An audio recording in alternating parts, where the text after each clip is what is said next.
Kalimat ini pasti sudah sering kita temui, baik dari teman-teman sebaya, media sosial, maupun dari sumber lainnya. Selain itu, ada pula sebutan 8 gelas per hari, yang merupakan bentuk lain dari 2 liter. Sebutan 8 gelas per hari, dengan 250 ml air per gelasnya, ini biasanya bertujuan untuk mempermudah pengukuran air yang akan kita konsumsi. Bagi beberapa orang, mungkin akan sulit untuk mengukur secara akurat 2 liter air, karena keterbatasan alat yang dimiliki. Oleh karena itu, ajakan untuk minum 8 gelas per hari, juga menjadi hal yang tidak asing lagi ditemui, sama halnya dengan ajakan untuk minum 2 liter air per harinya. Anjuran yang sering ditemui ini tidak sepenuhnya tepat. Masing-masing individu memiliki kebutuhan cairan yang berbeda-beda.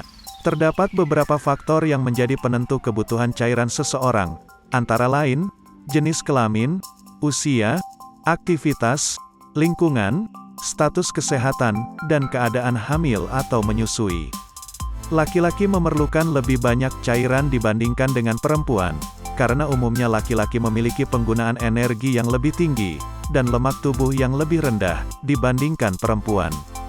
Menurut Peraturan Menteri Kesehatan Republik Indonesia, Nomor 28, Tahun 2019, tentang angka kecukupan gizi yang dianjurkan untuk masyarakat Indonesia, anak usia 10-12 tahun membutuhkan 1.850 ml air. Kebutuhan air tersebut meningkat, seiring bertambahnya usia hingga berumur 64 tahun, kemudian menurun bagi para lansia di atas 65 tahun. Menurunnya kandungan air pada tubuh lansia, merupakan penyebab berkurangnya kebutuhan air pada lansia.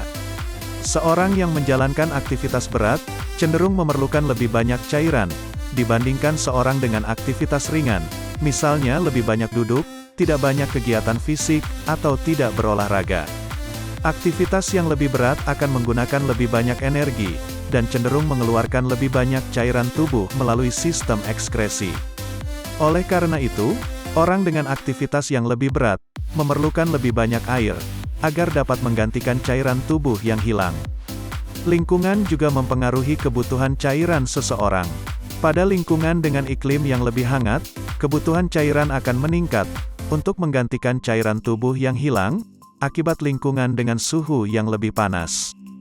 Individu yang tinggal di daerah dataran tinggi, juga memerlukan lebih banyak air. Dataran tinggi yang rendah oksigen, akan mendorong pernapasan lebih cepat, dan mendorong hilangnya air selama respirasi. Beberapa keadaan tubuh dapat mempengaruhi kebutuhan cairan individu, misalnya adanya penyakit ginjal, hipovolemia, atau muntah, diare, penggunaan diuretik, demam, dan mengidap diabetes insipidus. Dengan adanya penyakit ginjal, dokter mungkin menyarankan untuk membatasi asupan air, sedangkan jika mengalami muntah, diare, demam, atau mengalami diabetes insipidus, yang mengeluarkan urin dalam jumlah yang banyak, asupan air yang lebih sangat dibutuhkan untuk menjaga tubuh tetap terhidrasi, akibat pengeluaran cairan yang tidak normal. Hamil atau menyusui, juga menjadi faktor penentu kebutuhan cairan tubuh seseorang. Ibu yang sedang hamil, atau pada masa menyusui, memerlukan lebih banyak air untuk menjaga tubuh tetap terhidrasi. Berdasarkan anjuran pada Peraturan Menteri Kesehatan Republik Indonesia, ibu hamil memerlukan tambahan 300 ml air, sedangkan ibu menyusui memerlukan tambahan 800 ml air, pada fase menyusui 6 bulan pertama, dan 650 ml air, pada 6 bulan kedua. Keadaan tubuh masing-masing orang berbeda.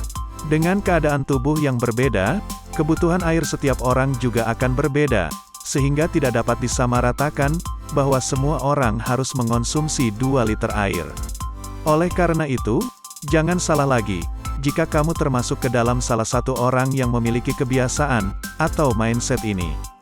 Mari mulai perbaharui pemikiran tersebut, dan minum seperlunya sesuai kebutuhan tubuh. Minumlah ketika haus, karena rasa haus yang kamu rasakan merupakan alarm ketika tubuh memerlukan asupan air. Terima kasih, Anda telah menonton video ini. Jika Anda suka dengan video ini, jangan lupa like, subscribe, and share video ini, agar channel ini semakin berkembang. Bye-bye.